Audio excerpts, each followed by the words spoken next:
ಭಾರತ ಮತ್ತು United Kingdom ಬಲವಾದ ಬಾಂಧವ್ಯ ಹೊಂದಿವೆ ಎಂದು ವಿದೇಶಾಂಗ ವ್ಯವಹಾರಗಳ ಖಾತೆ ಸಚಿವ ಎಸ್ ಜೈಶಂಕರ್ ಲೋಕಸಭೆಗಿಂದು ತಿಳಿಸಿದ್ದಾರೆ. ಪ್ರಶ್ನೋತ್ತರ ಕಲಾಪದಲ್ಲಿ ಯುಕೆಯಲ್ಲಿ ವರ್ಣಭೇದ ವಿಚಾರಕ್ಕೆ ಸಂಬಂಧಿಸಿದಂತೆ ಕೇಳಲಾದ ಪ್ರಶ್ನೆಗೆ ಉತ್ತರ ನೀಡಿದ ಅವರು, ಸರ್ಕಾರ ಈ ವಿಷಯವನ್ನು ಸೂಕ್ಷ್ಮವಾಗಿ ಗಮನಿಸುತ್ತಿದ್ದು ಅಗತ್ಯವೆನಿಸಿದಾಗ ಅದನ್ನು ಕೈಗೆತ್ತಿಕೊಳ್ಳಲಿದೆ ಎಂದು ಹೇಳಿದರು. ಭಾರತ ಅಸಹಿಷ್ಣುತೆ ಮತ್ತು ವರ್ಣಭೇದದಂತಹ ವಿಚಾರಗಳನ್ನು ಸೂಕ್ತ ಸಮಯದಲ್ಲಿ ಕೈಗೆತ್ತಿಕೊಂಡಿದೆ ಎಂದ ಅವರು, ಮಹಾತ್ಮ ಗಾಂಧೀಜಿಯವರ ಭೂಮಿ ಭಾರತ ಯಾವತ್ತೂ ವರ್ಣಭೇದದ ವಿಚಾರದಲ್ಲಿ ಹಿಂದಡಿ ಇಡುವುದಿಲ್ಲ. ಅದರಲ್ಲೂ ಭಾರತೀಯ ಸಮುದಾಯ ಹೆಚ್ಚಾಗಿರುವ ಕಡೆ ಅದರ ನಿಲುವು ಸ್ಪಷ್ಟವಾಗಿದೆ ಎಂದರು. मुझे अपनी ओर से सभा के माननीय सदस्यों को ಕೇಂದ್ರ ಶಿಕ್ಷಣ ಸಚಿವ ರಮೇಶ್ ಪೋಖ್ರಿಯಾಲ್ ನಿಶಾಂಕ್ ಯಾವುದೇ ಬಿಎಡ್ ಕಾಲೇಜುಗಳನ್ನು ಮುಚ್ಚಲಾಗಿಲ್ಲ. ಆದರೆ ಶಿಕ್ಷಕ ತರಬೇತಿ ಕಾಲೇಜುಗಳಲ್ಲಿ ಗುಣಮಟ್ಟ ಕುಸಿಯುತ್ತಿರುವ ಬಗ್ಗೆ ದೇಶದಾದ್ಯಂತ ದೂರುಗಳು ಬರುತ್ತಿದ್ದ ಹಿನ್ನೆಲೆಯಲ್ಲಿ ಯಾವ ಕಾಲೇಜುಗಳು ಉತ್ಕೃಷ್ಟತೆ ಮತ್ತು ಮಾನದಂಡಗಳನ್ನು ಪೂರೈಸಿಲ್ಲವೋ ಅಂತಹ ಸಂಸ್ಥೆಗಳ ಮೇಲೆ ಕ್ರಮ ಕೈಗೊಳ್ಳಲಾಗಿದೆ. ರಾಷ್ಟ್ರೀಯ ಶಿಕ್ಷಕರ ಪ್ರಶಿಕ್ಷಣ ಮಂಡಳಿಯ ಮಾನದಂಡ ಪೂರೈಸಿದವರಿಗೆ ನಿಶ್ಚಿತವಾಗಿ ಮಾನ್ಯತೆ ಲಭಿಸುತ್ತದೆ ಎಂದು ತಿಳಿಸಿದ್ದಾರೆ. ಲೋಕಸಭೆಯಲ್ಲಿಂದು ಪ್ರಶ್ನೋತ್ತರ ಕಲಾಪದಲ್ಲಿ ಅವರು, ನೂತನ ಶಿಕ್ಷಣ ನೀತಿ ಅಡಿಯಲ್ಲಿ ಬಿಎಡ್ ಕೋರ್ಸ್ 4 ವರ್ಷದ್ದಾಗಲಿದ್ದು ಬಿಎ, ಬಿಎಡ್, ಬಿಎಸ್ಸಿ, ಬಿಎಡ್ ಮತ್ತು ಬಿಕಾಂ ಬಿಎಡ್ ಪದವಿ ನೀಡಲಾಗುತ್ತದೆ. ಈ ಸಂಸ್ಥೆಗಳು 2030ರವರೆಗೆ ಚರಣಬದ್ಧವಾಗಿ ನಡೆಯಲಿದೆ. ಆ ಸಂಸ್ಥೆಗಳನ್ನು ಮುಚ್ಚುವ ನಿರ್ಧಾರ ಮಾಡಲಾಗಿಲ್ಲ ಎಂದು ವಿವರ ನೀಡಿದರು. ಪೂರಕ ಪ್ರಶ್ನೆಗೆ ಉತ್ತರ ನೀಡಿದ ನಿಶಾಂಕ್, ಕೊರೋನಾ ಕಾಲದಲ್ಲಿ ಆನ್ಲೈನ್ ಮೂಲಕವೂ ಶಿಕ್ಷಕರ ತರಬೇತಿ ಕಾರ್ಯಕ್ರಮ ಮುಂದುವರೆದಿದೆ ಎಂದು ತಿಳಿಸಿದರು.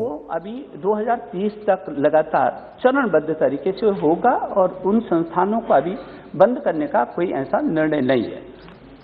अध्यक्ष जी को बताना चाहूंगा, ಹಣಕಾಸು ಮತ್ತು ಸಾಂಸ್ಥಿಕ ವ್ಯವಹಾರಗಳ ಖಾತೆ ರಾಜ್ಯ ಸಚಿವ ಅನುರಾಗ್ ಸಿಂಗ್ ಠಾಕೂರ್ ಜೀವ ವಿಮಾ ನಿಗಮ ಎಲ್ಐಸಿಯನ್ನು ಖಾಸಗೀಕರಣ ಮಾಡಲಾಗಿಲ್ಲ ಎಂದು ಸ್ಪಷ್ಟಪಡಿಸಿದರು. ಸರ್ಕಾರ ಐಪಿಒನಲ್ಲಿ ಪಾರದರ್ಶಕತೆ ತಂದಿದೆ ಎಂದು ಹೇಳಿದರು. ಎಲ್ಐಸಿಯಲ್ಲಿ ಐಪಿಒ ಹೂಡಿಕೆ ಹೆಚ್ಚಿಸಲಿದೆ. ಷೇರುದಾರರ ಪಾಲಿನ ಕುರಿತಂತೆ ನಂತರ ನಿರ್ಧಾರ ಕೈಗೊಳ್ಳಲಾಗುವುದು ಎಂದರು.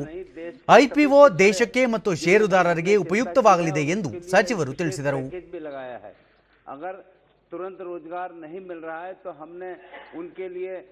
ಮಹತ್ವಾಕಾಂಕ್ಷೆಯ ಜಿಲ್ಲೆಗಳ ಬಗ್ಗೆ ಕೇಳಲಾದ ಪ್ರಶ್ನೆಗೆ ಉತ್ತರ ನೀಡಿದ ಕೇಂದ್ರ ಕಾರ್ಮಿಕ ಮತ್ತು ಉದ್ಯೋಗ ಖಾತೆ ಸಚಿವ ಸಂತೋಷ್ ಕುಮಾರ್ ಗಂಗ್ವಾರ್, ಮಹತ್ವಾಕಾಂಕ್ಷೆ ಜಿಲ್ಲೆಗಳಿಗೆ ವಿಶೇಷ ಪ್ಯಾಕೇಜ್ ಪ್ರಕಟಿಸಲಾಗಿದ್ದು ಮಹಾತ್ಮ ಗಾಂಧಿ ಗ್ರಾಮೀಣ ಉದ್ಯೋಗ ಖಾತ್ರಿ ಯೋಜನೆಯಡಿ ಕೂಲಿಯ ಮೊತ್ತ ಮತ್ತು ಕೆಲಸದ ದಿನವನ್ನು ಹೆಚ್ಚಿಸಲಾಗಿದೆ ಎಂದು ತಿಳಿಸಿದರು.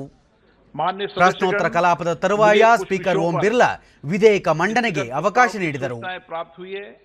मैंने स्थगन प्रस्ताव की किसी भी सूचना के लिए अनुमति प्रदान नहीं की गई है. Item number 12, Prahlad Joshi ji. Sir, with your permission. ಸಂಸದೀಯ ಮತ್ತು ಗಣಿ ಖಾತೆ ಸಚಿವ ಪ್ರಹ್ಲಾದ್ ಜೋಶಿ ಗಣಿ ಮತ್ತು ಖನಿಜ ಅಭಿವೃದ್ಧಿ ಮತ್ತು ನಿಯಂತ್ರಣ ಕಾಯ್ದೆ 1957 ತಿದ್ದುಪಡಿ ಮಾಡುವ ಸಲುವಾಗಿ ವಿಧೇಯಕ ಮಂಡಿಸಿದರು. प्रश्नकाल समाप्त. माननीय सदस्यगण, मुझे कुछ विषयों पर स्थगन प्रस्ताव की सूचनाएं प्राप्त हुई है. मैंने स्थगन प्रस्ताव की किसी भी सूचना के लिए अनुमति प्रदान नहीं की गई है. Item number 12, Prahlad Joshi ji. Sir,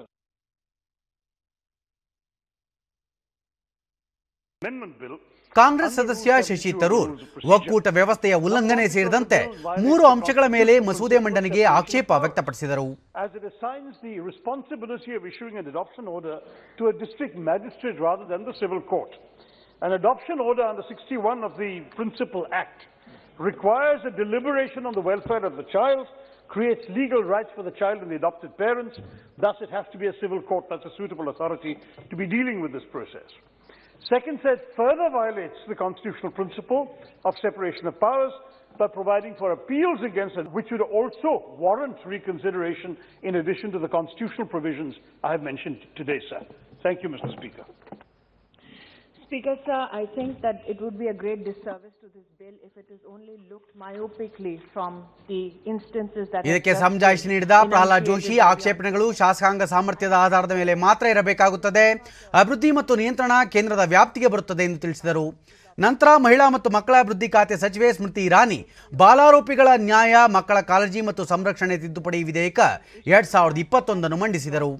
ಈ ನೂತನ ಮಸೂದೆಯು 2015ರ ಕಾಯ್ದೆಯಲ್ಲಿ ಕೆಲವು ತಿದ್ದುಪಡಿ ಮಾಡಲು ಬಯಸಿದ್ದು, ಇದರಲ್ಲಿ ಜಿಲ್ಲಾಧಿಕಾರಿಗಳಿಗೆ ಮತ್ತು ಹೆಚ್ಚುವರಿ ಜಿಲ್ಲಾಧಿಕಾರಿಗಳಿಗೆ ದತ್ತು ಸ್ವೀಕಾರ ಆದೇಶ ನೀಡುವ ಅಧಿಕಾರ ನೀಡುತ್ತದೆ. ಇದು ಹೊಣೆಗಾರಿಕೆ ಹೆಚ್ಚಿಸಲಿದ್ದು ಪ್ರಕರಣಗಳ ಶೀಘ್ರ ವಿಲೇವಾರಿಗೆ ನೆರವಾಗಲಿದೆ ಎಂದರು. Additionally, sir, the Child Welfare Committee is being empowered with regards to qualifications of those who seek to serve in such a committee. In totality, sir, this is an amendment which helps better protect our children, and I would appeal through you, sir, to the honourable member to support the same.